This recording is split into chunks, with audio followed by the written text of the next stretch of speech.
Good morning, beautiful people. Welcome back to another day of YouTube, another day of living. We're all blessed to be here. 2020 has been hectic. All right, but welcome back. We're going with another anime. Yes, we're doing it. We're going back to Fate, and the reason why we're going back to Fate is because there's a lot of stuff to talk about, and who are we to talk about except the woman who caught my eyes, which is the goddess QUETZALCOATL. Don't know her name. You guys will see in the comments, and you guys will know who I'm talking about. But we're gonna hear we're reacting to who is the goddess and how strong she is. The true power and lore explained. Now, I didn't make this video. Somebody else made this video, so I will be putting a link in the description below. Go subscribe to the dude. Go watch the video. Give him some thumbs up right there. And subscribe to me too. Don't be scared. Comment down below what you guys want me to react to next. We're gonna make this a two-part video because this video is long. So I'm gonna do one part, and then we'll see how this part do. I'm gonna drop it today, and then if it does good, we're gonna do part 2 tomorrow. If not, we're gonna move on to another person. Let's get right into it. Tina Fate Grand Order Babylonia was nothing short of a visual masterpiece, with much of the stellar animation being attributed to Quetzalcoatl's noble phantasms. Of course, if you're not familiar with the game, then everything she did likely didn't make much sense. Yeah, I'm not familiar with the game. Somebody sent me a link. Somebody already did send me a link to the game, so I'm gonna get into that. It's an RPG. So hopefully the game's good, because I know a lot of people do play it. Like, how was she able to attack Tiamat with what was pretty much the sun itself? And how was she able to replicate the impact of the meteorite that wiped out the dinosaurs? Well, as all things are in the Fate universe, everything is tied to a deeper mythology. The quick version is that she's pretty much a literal alien turned god. But there's definitely more to it than just that. And although it may not make much sense now, I promise that by the end of this video you'll have a better understanding of— Oh, I don't know if I said it right, but I don't own the rights to this video. Copyrights intended. Sorry, we're back to it. I had to get my daughter real quick. Alright, let's get right back into it. on who Quetzalcoatl is and why she's so damn strong. Seriously, bringing Tiamat to her knees is quite a big deal. So let's start with her origins, then move on to her abilities and noble phantasms. Let's begin. I already know her noble phantasm in that one video. Much like Merlin, Quetzalcoatl's historical mythology isn't one that can be narrowed down to a singular origin. From this deity's earliest conception in literally the 1st century, all the way to where we are now, this Mesoamerican figure of worship has numerous variations to its story. Reason being that changes in culture over time result in different interpretations of beings like Quetzalcoatl to emerge along with it. This means that there's no single official myth for him, but— Oh, that's good to know. So, let me scroll. Before I simply give you the Fate version, I can at least try to present a general overview as to who this god was. At its core, Quetzalcoatl refers to a feathered serpent, imagined as a mix of bird and snake.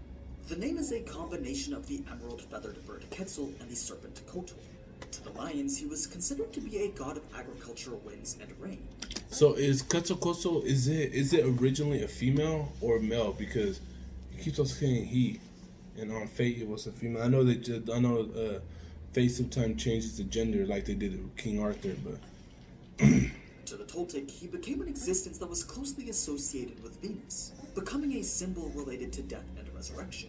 Finally, he would become a highly central god to the Aztec culture, one that would be mentioned in many myths of creation as the son of a primordial god. You see, before there was anything, there was simply a void in the rest of the universe. From this void, the first god would create itself, and it would later give birth to 4 children. Each of them— See, honestly, I believe, bro, Greek, what's the word called? Arthemology, or no, somethingology, where they talk about the gods. I think that Greek is very, very interesting, and the way how they got so much gods, and mythology, boom, and how they have so much gods. I think it's really sick how they did that, and how Fate did that to this. Because they could only do this with Greek. Everybody else basically only got one or two other different things that they worship. Would preside over one of the four cardinal directions. Quetzalcoatl's domain was the east. The south was the god of war. The west was the god of gold, farming in spring. God of war? And the I thought north that was the god of judgment at night. That was 80s. The way it worked for them was that in order to create something, they first had to destroy it. And through this cycle of creation and destruction, eventually came the earth. But the earth is not the earth we know today. According to legend, the world had been destroyed 4 times over before finally being recreated through Quetzalcoatl's own blood.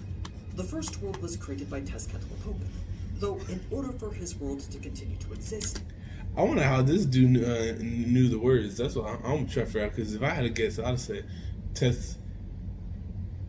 a son needed to be born. So Tezcatlipoca turned himself into the sun. However, being the god of night meant that his brightness wasn't ever quite enough.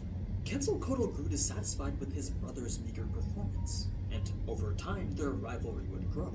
Eventually, Quetzalcoatl couldn't take it anymore.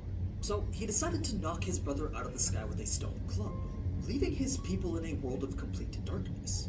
Because of this, the world was no longer to his liking. So Tezcatlipoca ordered his jaguars to eat all of the people. Oh, that's what Quetzalcoatl is. The next son for a new group of people created by the gods. But because Quetzal was a god of mercy, he never really demanded much from them. Oh my god. See, I'm glad I'm watching this because I don't know. All I knew is that she was the goddess of a son. But I don't know if she was the goddess of a son or she just represented a son. So I'm glad I'm watching this. It's actually 3 minutes in. Oh my god, I've been learning a lot. I feel like I'm going back to school. Over time, these people would grow to become less and less civilized, even forgetting to worship the very gods who created them. This didn't sit too well with Tezcatlipoca, and as the god of judgment, he deemed them unsuitable to be humans. So he's saying the name. I know I'm pausing a lot. It's okay. I know he's saying the names, but I'm confused because he's not showing who they are. So are the other names besides the quiz, whatever her name is, are they in fate or are they not? Let me know. Would use his power to turn Quetzalcoatl's people into monkeys. The thing is, Quetzal loved his people, even as flawed as they were. So that was a guy then. When he saw they were no longer what made them special, he wiped them all out with a mighty hurricane, then let the next god become the sun. 2 more gods would try and inevitably fail at being the sun for their world. By the 5th, even that small name I didn't know how to pronounce. pronounce. The destruction of his people. So he went to the underworld, stole their bones, then resurrected them into a brand new world using his own blood. With this second chance, Quetzal's people now knew that they had to fear the power of the gods. They began to continuously offer human and blood sacrifices in order to appease them. Of course, Quetzalcoatl didn't really approve of this, but his people knew that if those sacrifices stopped, then the 5th sun would go dark and their existence would end. That's a lot of blood. This is how Quetzalcoatl became known to be a god of creation. And I believe that it's this story that would... Oh, okay, so now she's a god of creation? It's a lot to learn. A lot to learn. Oh, Hazel. It's a lot to learn. ...was used to influence his fate version the most. So, now that the myth has made it all the way to present day, that means that we're lucky enough to see this prominent figure become one of our waifus in the Nasoverse interpretation of him. Wow. It's one that doesn't go very deep like how Saber's or Gilgamesh's does, but it does broaden the scope as to what a heroic spirit can be. So, let's take a look at how exactly Quetzalcoatl evolved into this lucha libre-loving goddess of peace. First, we need to go back tens of millions of years. Oh my god, we're going back to a time when dinosaurs still walked the earth. So this is the fate, I believe this is the fate version of it now. In an area known as the Yucatan Peninsula, a meteorite could be seen plummeting towards the planet. The eventual impact of this space rock would result in a mass extinction event of the dinosaurs, paving the way for a new form of life to become the dominant species on the planet.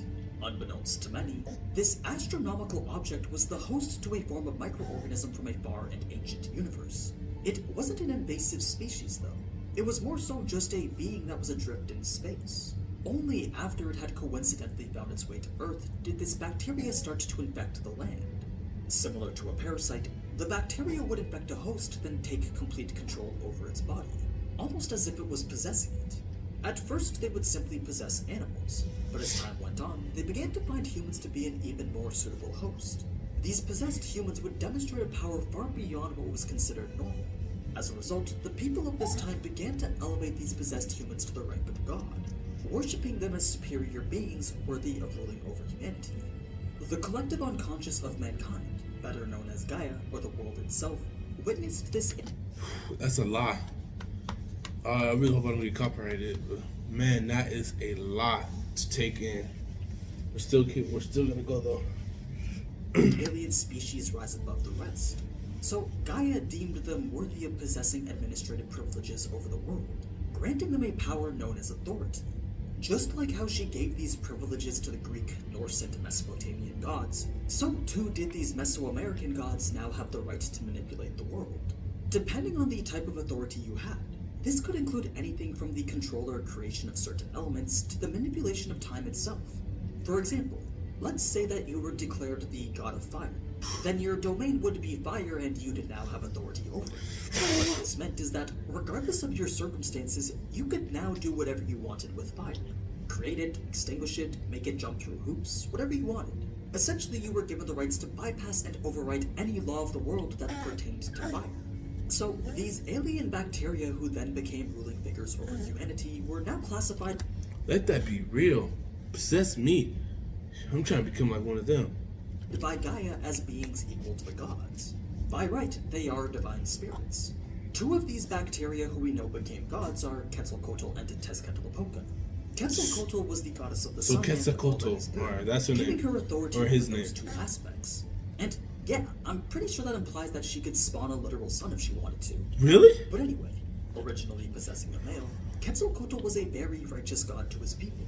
Similar to his actual myth, he loved humanity for what it was. So he deemed human sacrifices to be unnecessary, unlike Tezcatlipoca. But this merciful approach to ruling over his people began to anger Tez. Eventually, Quetzal would incur Tez's wrath, and the two would engage in a fight that Quetzal would inevitably lose. The shame that this defeat brought caused... That makes sense. Let me rewind that. Quetzal took a fight that Quetzal would inevitably Okay. lose. The shame that... So he's a tiger. These creators are smart. We need to be like that. This defeat brought caused Quetzal to flee to Venus. He abandoned his Aztec people. The only thing they could do was prophesize of the one day that he would return. Some Aztec believed that his return was when the Spanish invaded. They thought it was Quetzalcoatl's will to have the Aztec people be wiped out.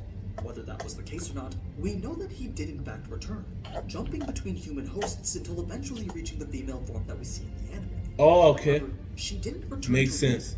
Instead, she foresaw that humanity could rise up on their own to become a great. That makes sense. 100% makes sense. Everything I said before, throw it away. Civilization. She wanted nothing more than to be able to see the people she loved thrive. So, in order to make that happen, she and the other gods retreated to the jungle and halted all interactions that they had with humanity. It was the first step needed to allow humanity to become independent from the Mesoamerican ancient gods. Quetzalcoatl would... Boom. And we're going to stop right there. Alright, part 2 will be on. We might be on next day, depending on how this video does. Like and subscribe, comment down below. The link to the video will be in the description below. Go check out this dude. This is a very creativity. I probably would never do it because it's a lot of research. I'm a truck driver. I don't got too much time like that. But that'll be it. Thank you guys for watching the video. Please like and subscribe. Comment down below what you guys want me to react to next. Thank you and have a wonderful day.